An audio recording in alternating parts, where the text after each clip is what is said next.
Hi, welcome to Motech WA. Today, we will consider 8 ways a hacker can compromise your system.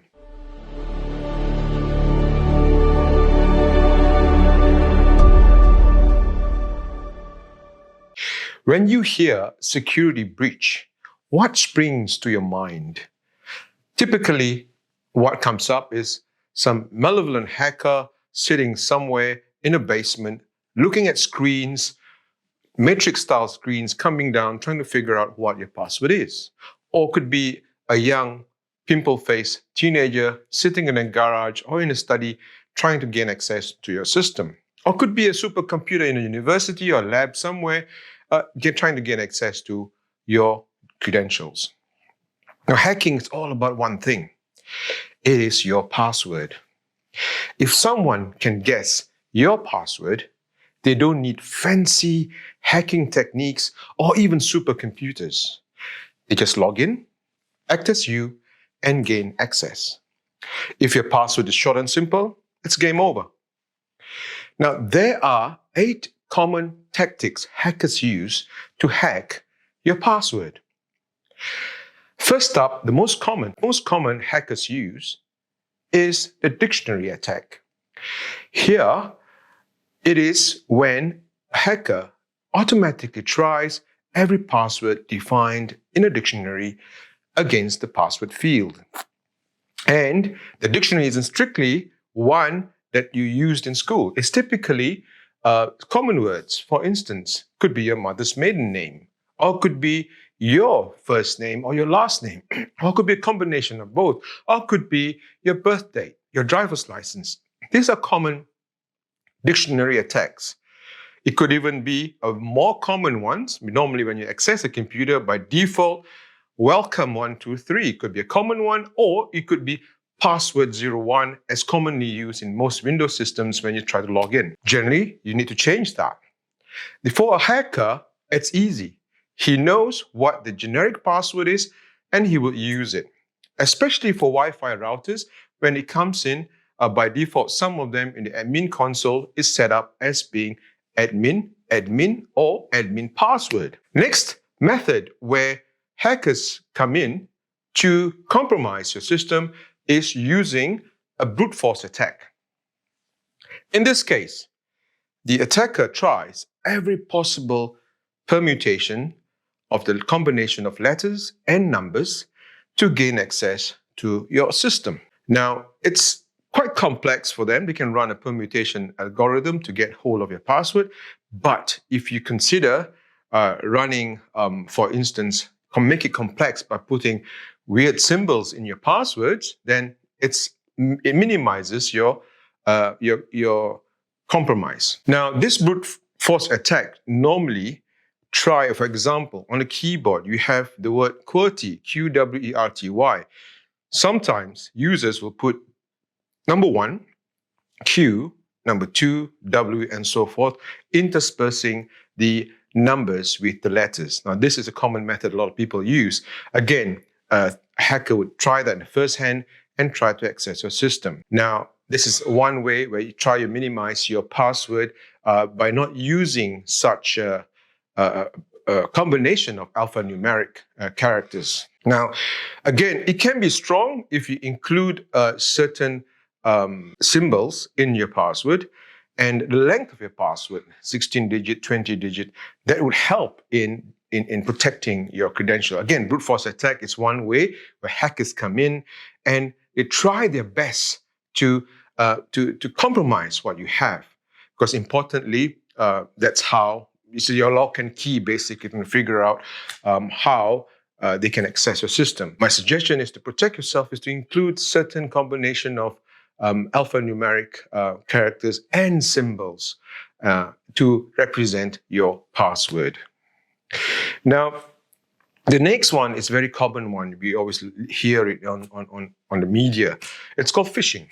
Now, phishing is basically an email campaign generally sent to a non-suspecting user who opens up the email and clicks a particular link, and that link brings them to a specific site. On the site, normally having keyloggers embedded in the website, and that will grab your passwords and use that as part and parcel of their hack. Now, generally, a lot of people will fall prey to such an activity simply because, example, if you receive an email from a bank, for instance, with a link, and you click on the link and it goes on to a specific website, it basically looks like it, but if you look at the URL on top, it doesn't specifically say that it's from the bank. So what you need to do is be wary when you click a link specifically, and then before you click on it, check. Now, once you're on the site, what the hacker will do is compromise you with your credentials and normally ask you for more details about yourself to gain access to your password, example, your birth date, just to verify your identity and things like that. Those information can be used to compromise your identity. And that's how a lot of cases stolen identities starts off.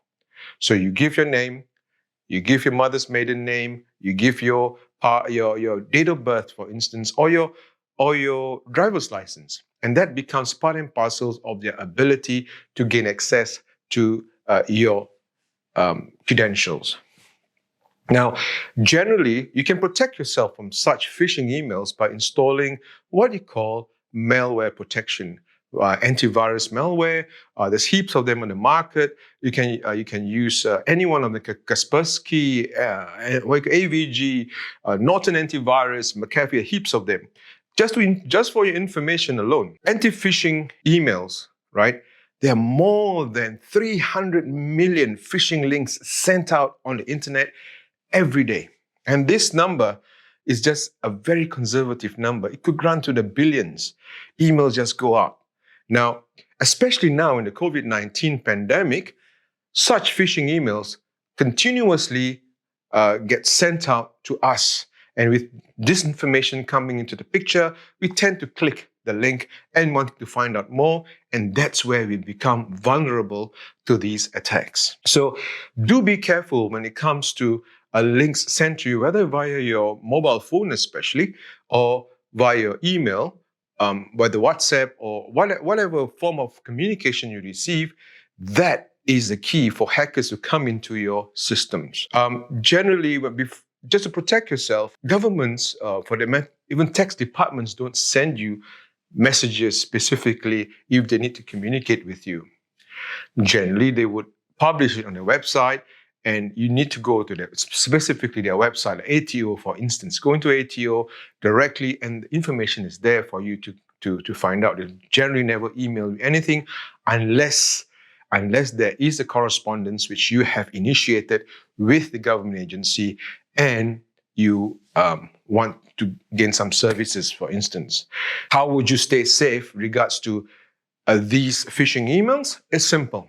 All you have to do is install antivirus software on your computer. There are heaps out there. I'm not selling any, but I can recommend you many.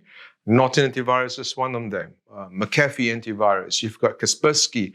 You've got AVG. There are heaps of them on the market, but use the renowned ones, reputed ones. You can find out, have a look at the reviews on the software online, and they will tell you which particular one to go for. Now, another common method of gaining access to your credentials is through social engineering. Now, social engineering is very much a common method of attack by hackers. Now, it's as the term implies, social engineering is when the hacker would normally understand which company you come from. For instance, you work for company A, it's a big multinational company. They'll pick up the phone and randomly call the user and saying they're calling from the IT department, or they're calling from HR, they're calling whatever department, and try to gain access through that method. And basically they would say, example, the tech support team, pretending to be tech support team, calling you. We have a recent upgrade of your computers. We need to access your system. Can we have your password and username? And this is what happens with the social engineering methods of accessing information. Unsuspecting individuals will just automatically hand it over without thinking of anything. It's coming from the company, and they assume that it is legit. But sometimes that's very scary. So what will happen is, you hand over sensitive information, and they will go through the company details and company data and extract information, sell them over somewhere for money, basically. And this has happened for centuries, even before computers were around. People social engineer getting access to buildings, for instance, speaking to dressed as a security guard, speaking to you, asking for your credentials, and they get information. Off they go. It's a very simple method of gaining access. It's very easy to get tricked. So you need to be careful. Whenever someone asks you for your credentials, always respond which department they're from, what their ID is, their company ID, and from there you can find out. You can put in details, write it down, and then before you hand over any passwords to these people. Once you write down their details, once you get the information on who's calling you, then that's where you know how to trap these people trying to gain access. And you got a log of it, you can report it to the relevant authorities. Now, once you start to ask questions to hackers, what their employee ID, for instance, is, they will start to sometimes hang up the phone. They won't continue with the conversation. So that is the plus point. Make sure you're aware who's calling you. So social engineering does happen. Social engineering does happen. So be educated. Understand how it works. Understand how people gain access to your systems. For instance, if you were to walk into a building, make sure you know who the security guard is. Same goes for this. When someone calls you from within the office, try to identify who they are, confirm who they are before you present your credentials to anyone. Another form of hacking, which happens in a more complex and complicated manner, is called the rainbow table. Now, in a rainbow table, the attacker has acquired a list of usernames and an encrypted password offline. So it could be a file somewhere, he has received it in a database file, stored in a USB drive, he looks at it. The hacker will run through all the encrypted passwords with an algorithm, an MD5 algorithm hash, which he runs through the encrypted passwords and regains access to the original password. Now, if you look at MD5 encrypted password, it looks very gibberish. But when you run an algorithm onto it and you understand what the algorithm is, you can basically decrypt what the password. And a lot of times it does happen, and people do decrypt your password and use it. It's called password cracking. Now, this is done offline. It doesn't happen online when you are trying to access something. So it's basically the hacker gaining access to a file in a USB drive, for instance, a flat file. He uses a flat file to run an MD5 decryption algorithm and run it backwards and see whether they can decrypt your password. This takes a lot of time for the hacker. The hacker will have to invest some amount of time to gain access.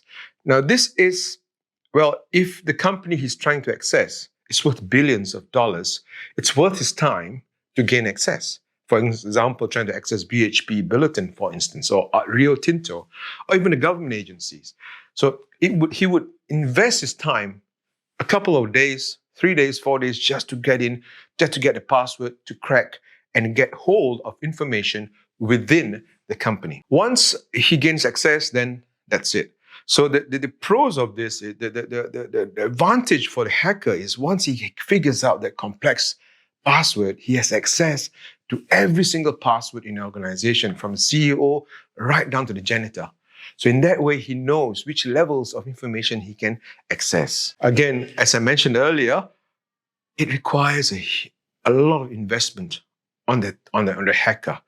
It requires him to have access to a lot of storage, a lot of computing power, and as well as time to get that hash sorted, to get it decrypted for the hacker, for instance. So this is quite a tricky one for how to stay safe. Now, rainbow tables can easily be obtained, very easily. Now, if for instance, myself, through social engineering, I can speak to the tech support team saying that I'm a supplier and I need some information. Once I have certain level of access into the system, I can pull out that data. So this is a very tricky one for security-wise inside an organization. It does happen. So people try to go into social engineering, get hold of rainbow the table itself, and create their passwords. Malware is everywhere. Like I mentioned to you, phishing, it's a form of malware, but phishing is through an email campaign. But malware is different. Malware is interesting.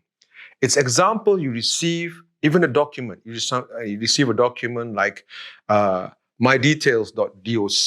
Now, mydetails.doc could have a macro installed set up inside the document.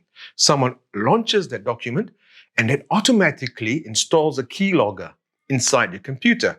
A keylogger is one which logs in every single keystroke that you tap on the keyboard. And it stores it in a database and sends it back to the hacker, and the hacker uses that to understand what you're trying to do. There's a lot of variance with this kind of malware. So the only way, it's very customizable to do this. You can put it embed it in a DOC, a document. You can embed it in a spreadsheet. You can embed it even in an image. And when someone launches the application to view the document, what happens is it triggers off a response to send information across to the hacker. Now, chances of this malware doesn't work. It doesn't work not to all systems. Some systems, for example, Microsoft Word today has a good security system where before it launches a document, it scans the document and then asks your permission to enable editing. For instance, in other operating systems, not Windows, but for instance, Apple doesn't run macros automatically.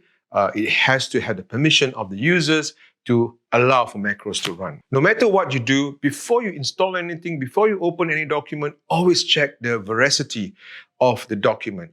You need to find out by running anti-malware programs on your computer. Again, we have Norton Antivirus, anti-malware, we have Kaspersky, we have McAfee. They all have anti-malware tools inside built in. So they can actually help you monitor your systems. Now, another form of attack is called spidering. Now, spidering is very interesting. It's like a spider. Spiders crawls everywhere in the network and find back doors and loopholes in the network and try to access systems. And this happens in real life. So how does spidering work is when somebody sends you, again, through malware, sends you a piece of document, you launch that document, and when you launch the document, a macro runs the spider. A spider is like a robot, tiny little robot running on the network, trying to see for loopholes and backdoors and opportunity to gain access to your database, to pull out credentials, and from there, it logs it, and then it sends that details across to the hacker, and the hacker uses it to gain access again. So spidering does happen. So it's very much on a network level, and hence security has to be performed on the network level. Again, as a user, do not open any document that you think is not originating from the actual person trying to communicate with you. So the suggestion is do not open any document that you think is has not been verified, the source of it. Again, minimize this problem with your password being compromised by making your password complex. That's the first thing. And also, before you even launching any application, check whether it is safe to do so. Now, lastly, it's called shouldering or shoulder surfing. Now, this is a non-tech way of gaining access to your password. You'd be surprised. Now, a lot of people, when they log into the computer, the monitor is a 24-inch monitor sitting on the desk, someone behind your back, peering across your shoulder, seeing your keyboard strokes and memorizing it. And there you go. Your password has been compromised. Another way is cameras. If you go internet cafe, for instance, or in a hotel lobby where they have common computers, public computers to use, cameras are everywhere, so they can zoom into your keyboard without you knowing it and finding out what your password is. So how do you prevent these things from happening? So before you enter any password, try and cover your keyboard with your body, for instance. No, do not show people what your password is. So no matter who's behind you or no one behind you, just lean over forward on your keyboard and start typing your password. And that's one way to protect yourself. Those are the basic of 8 ways in which a hacker compromises a system, how they gain access, how they get your passwords, how they basically be you in the end, especially with what you call it, credit card numbers. And because once you end buying something, you have a keylogger in your system, your credit card details are lost, everything is lost, and they can spend money without you knowing it. So do be careful when you are online. Always stay safe. Always think that there is a possibility that your password will be compromised. Never think that it will never happen to you. It will. And if it does happen to you, you may lose money, you may lose your wealth, you may lose your reputation, and it's not easy to gain back your reputation. For instance, example, Facebook. A lot of people have been hacked with Facebook. Facebook, the easiest way to hack through with passwords. Again, Instagram. All this social media has the potential of opening doors for hackers to gain access to you. Once they know who you are in trouble. So do be careful out there. If you have any other questions or you need to know more about securing your internet presence, or for that matter, your network presence, your computer presence on cyber world, do contact us at motechwa.com.au, or you can just email us at sales@motechwa.com.au. Speak to me. My name is Fahad Omar, and I'm willing to help you in any way I can. I've helped a lot of people, and they are happy and they are staying safe. So stay safe, everyone.